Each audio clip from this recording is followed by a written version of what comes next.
आं अन्थाइबारि जोंमा लाइब्रेरि आरो क्लाब बिथांमोनखौ गोसो सिंनिफ्राय हामलायथि होदों। मानो होनना बुङोब्ला बड'लेण्ड सोमावसारनायाव मुंख्लं जानाय सासे बिर जोहोलाव डि जाब्रां एनडिबिनिफ्राय बिथांनि गोसोखांथियाव बे जोलुर बादायलायनायखौ खुंदों नैबे अन्थाइबारिनि गेलेग्रा फोथाराव। आं बिनि थाखाय बिथांमोननो रोजा रोजा साबायखर जासिदों। आरो जोंनि बर' रायजो राजाफ्रा बेबायदि हारिनि थाखाय बावसोमनाय बिर जोहोलावजो बिथांमोनखौ जों बिदिनो सिबिनांगोन। बिथांमोननि जि हारिनि थाखाय बावसोमनानै गालांनाय बे बेसेनखौ जों अरायसम बेसेन होनांगोन। आरो बिथांमोना दिन्थिना गालांनाय जि लामा बे लामाजों जों बयबो आवगायलांनांगोन। आं बेखौनो नैबे समाव बुङो। आरो जोंनि जोलुर एबा जायखिजाया गेलेनाय बे गेलेनाय बिथिङा जोंनि बड'लेण्ड ओनसोलाव जौगाहोनो थाखाय माखासे स्कप दङ। जों बावैसो सिगां ISPL खुंबाय।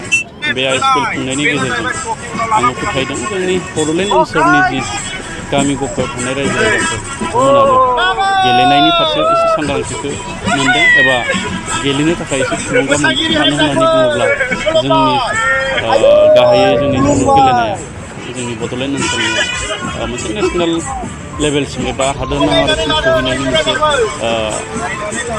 लामाखौ मोनबाय। मानो होननानै बुङोब्ला बड'लेण्डनि जि जोलुर टीम फुटबल टीम बेखौ उरिष्यायाव आइ लिगनि जि टुर्नामेन्ट जाबाय थादों बे टुर्नामेन्टआव मोनसे दिन्थिफुंनाय मेच गेलेनो थाखाय जोङो अलरेडि हांख्रायनायखौ मोनबाय। दा बे हिसाबै जोंनि गेलेगिरिफोरनि जि भबिष्यत एबा इयुन बियो बिसेसकै फुटबलाव दायो जोङो गोजौ होननानै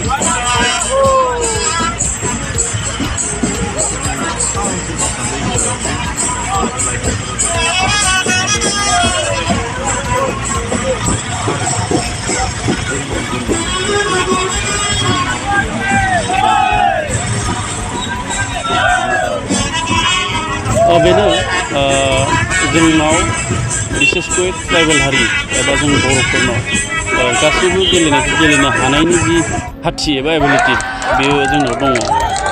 नाथाय जोङो स्कप आरो स्पेस जों बेखौ मोनैनि थाखाय जोंनि गेलेगिरिफ्रा गोजौसिम दावखोलांनो हाया। आरो बेखायनो जोङो ISPL बायदि मोनसे प्लेटफर्मखौ जोङो बानायदों। आरो फैबाय थानाय समाव जोंनियाव मोनसे सानखांथि दङ, सिन्था सारसा दङ जे नेसनेल गेमफोर बायदि जोंबो काउन्सिल टुर्नामेन्ट जों बा काउन्सिल गेम जों खुंनो हायो नामा।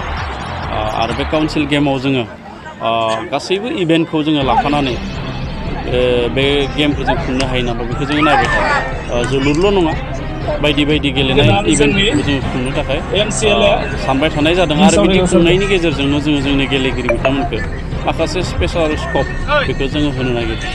आरो बेखायनो जोङो BTR सरकाराबो जोंनि स्पर्ट्सनि साब डिभिजनखौ जोङो अलरेडि जोङो इस्टाब्लिश खालामनायनि थाखाय जोङो इसिआव जोङो सिद्धान्त लाबाय जे मोनफ्रोमबो साब डिभिजनाव जोङो स्पर्ट्स साब डिभिजनेल अफिस थासिगोन।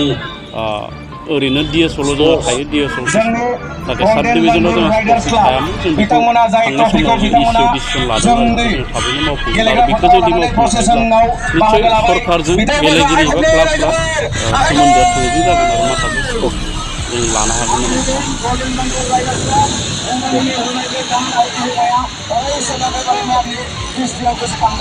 अन्थाइबारि माया क्लाब एन्ड लाइब्रेरिजों लोगोसे मार्टियार डि जाब्रां मेमोरियेल फुटबल ट्रफिनि खुंफुं आफादनि जानानै बयनिसिमबो गोजोननाय जासिबाय बयखौबो खुलुमबाय जोंहा दिनै ग्रेन्ड अपेनिं सेरेमनि आरो बे ग्रेन्ड अपेनिं सेरेमनिया जानानै सोलिगासिनो दङ जोंनि जे मानगोनां आलासि गाहाय आलासि महरै लेंहरदोंमोन मानगोनां स्पर्ट्सनि EM दावबायसा बर' बिथाङा जोंनि गेजेराव दंफैयो आरो बेजों लोगोसे XNDB इउनाइटेड फरामनि गोबां सोद्रोमाफोर दंफैयो आरो बेजों लोगोसे दि जाब्रां मार्टियार दि जाब्रांनि न'खरनि बिब'फोर बिदाफोर फंबायफोर आरो फिसौफोर दंफैयो बेजों लोगोसे गोबां जोंनि गेजेराव माननि आलासिफोर नुजाफैदों बिथांमोननि नुजाफैनायजों जोंनि दिनैनि हाबाफारिया जोबोद मोजाङैनो दाहालागै गेजेर नांबाय सोलिनानै आरो बेजों लोगोसे जोंनि गेजेराव गोबां जाय रिंगु दामसाफोरखौ जों लिंहरदोंमोन हांख्राय हरदोंमन प्रग्रामखौ मेहेरगोनां खालामनो थाखाय बिथांमोना नुजाफैनानै जोंनि गेजेराव गोबां मेहेरगोनाङै बे प्रग्रामखौ खुंफुंनायाव हेफाजाब खालामबाय बेनिखायनो बयखौबो हामबाय होदों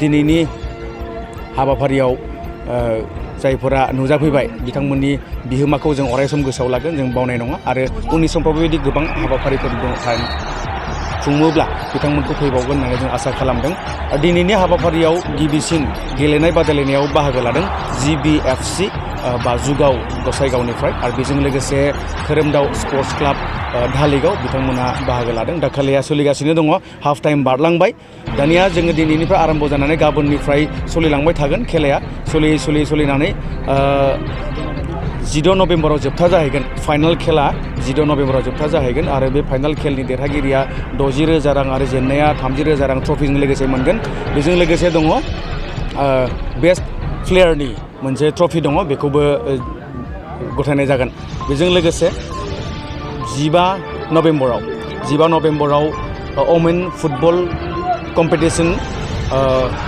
एक्जिबिसन बे दङ बे वमेन फुटबल कम्पिटिसनाव बाहागो लागोन Majbat health club women football team आरो बेजों लोगोसे क'क्राझार साइ फुटबल टीम वमेन टीम बिथांमोना बे बादायलायनायाव बाहागो लागोन बेनिखायनो दोलै नोगोरै साफ्रोमबो स्पर्ट्सखौ मोजां मोनग्रा आरो जोलुर जोनाय बादायलायनायखौ मोजां मोनग्रा रायजो राजाफोरनिसिम खावलायहरनाय बयबो जेन बै 15 थारिखआव जानो गोनां वमेन फुटबल कम्पिटिसन आरो बे कम्पिटिसनाव नुजाफैनो थाखाय बयखौबो खावलायहरनाय जाबाय लोगोसे फाइनालावबो दोलै नोगोरै फैनानै बे हाबाफारिखौ जाफुंहोनो